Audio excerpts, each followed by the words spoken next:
Sir Kadiyam Srihari గారు కావ్య టికెట్తోనే సరిపెట్టుకుంటారా, రేపు మంత్రి పదవి కూడా అడుగుతారా? ఏం లేదండి, ఐఎమ్ హ్యాపీ. మంత్రి పదవి ఏమొద్దు. ఏమొద్దు, షరతులు ఏం పెట్టలేదా సార్? కాంగ్రెస్ మంత్రి పదవి వద్దండి, మళ్ళా పోటీ చేసేది కూడా లేదండి. సార్, కడియం శ్రీహరి గారిని కాంగ్రెస్లోకి తీసుకురావడం అంటే మీ సామాజిక వర్గానికి సంబంధించి, దళిత సామాజిక వర్గానికి సంబంధించి మిమ్మల్ని కాంగ్రెస్ పార్టీలోకి తీసుకొని రావడం అంటే ఆల్రెడీ కాంగ్రెస్ పార్టీలో పాతుకుపోయి ఉన్నతమైనటువంటి పదవుల్లో ఉన్నటువంటి దళిత నేతలకు చెక్ పెట్టడానికి కడియం శ్రీహరిని కాంగ్రెస్లోకి తీసుకొని వచ్చారు. పాత పరిచయాలు ఇవి ఇంకా బాగా ఉపయోగపడ్డాయన్నది ఒక ఇంటర్నల్గా కాంగ్రెస్ పార్టీలో జరుగుతున్నటువంటి చర్చ. మీకు అర్థమై ఉంటుంది కూడా. ఎవరిని చెక్ పెట్టడానికో ఇంకెవరినో ఇబ్బంది పెట్టడానికో నన్ను తీసుకొచ్చిందని నేను అనుకోవడం లేదండి.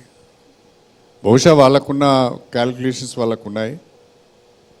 ప్రభుత్వాన్ని స్ట్రెంథన్ చేసుకోవడానికి కావచ్చు, లేకుంటే విజయ అవకాశాలను దృష్టిలో పెట్టుకొని కావచ్చు నన్ను ఆహ్వానించాలని నేను అనుకుంటున్నా తప్ప ఎవరికో చెక్ పెట్టడానికి మాత్రం కాదు.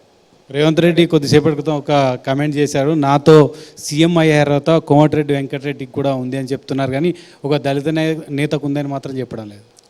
అవన్నీ కాంగ్రెస్ పార్టీ చూసుకుంటుందండి. నేను వాటి మీద కాంగ్రెస్ పార్టీలో ఉన్న సంగతి మర్చిపోతున్నారు. నేను కాంగ్రెస్ పార్టీ నేను వచ్చి 4 రోజులు కాలే, అప్పుడే అన్ని విషయాలు నన్ను అడిగితే నేను చెప్తాను. శ్రీహరి గారు గతంలో రేవంత్ రెడ్డిని చూశారు, టీడీపీలో మీరు కలిసి ఉన్నారు, ఇప్పుడు రేవంత్ రెడ్డిని చూస్తారు, ఏం డిఫరెన్సెస్ ఏమైనా కనపడ్డాయి సార్ సీఎం అయిన తర్వాత? రేవంత్ రెడ్డి గారు నాకు చాలా మంచి మిత్రుడు అండి. తెలుగుదేశం పార్టీలో ఉన్నప్పుడు నన్ను గౌరవించారు, ఆయన సీఎం అయిన తర్వాత కూడా నన్ను గౌరవించారు. అసెంబ్లీలో చాలాసార్లు నా గురించి పాజిటివ్గానే మాట్లాడింది తప్ప నెగిటివ్ ఏం మాట్లాడలేదు. వారంటే నాకు గౌరవం ఉన్నది. అసెంబ్లీలో కూడా మీరు సీఎం రేవంత్ రెడ్డి లాగా కాకుండా కోమటిరెడ్డి లాగా మాట్లాడకండి అన్నా కూడా మిమ్మల్ని ఏమనలేదు సార్. ఎందుకు సార్ అంత సాఫ్ట్ కార్నర్ కడియం శ్రీహరి మీద? ఎవరికి? రేవంత్ రెడ్డికి. తెలియదండి, మీరు తెలుసుకోవాలి. ఎక్కడో సింక్ అయి ఉంటారు కదా, మీరే తెలుసుకోవాలి ఏంటిది అనేది. శ్రీహరి గారు, ప్రాంతీయ పార్టీలు ఒకసారి కింద పడితే మళ్ళీ లేవలేమంటారు. తెలుగుదేశం పార్టీ కూడా తెలంగాణలో వివిధ కారణాల వల్ల, ప్రధానంగా తెలంగాణ సెంటిమెంట్ వల్ల పూర్తిగా కింద పడిపోయింది, కనుమరుగు అయిపోయే పరిస్థితికి వచ్చింది, కనుమరుగు అయిపోయింది కూడా.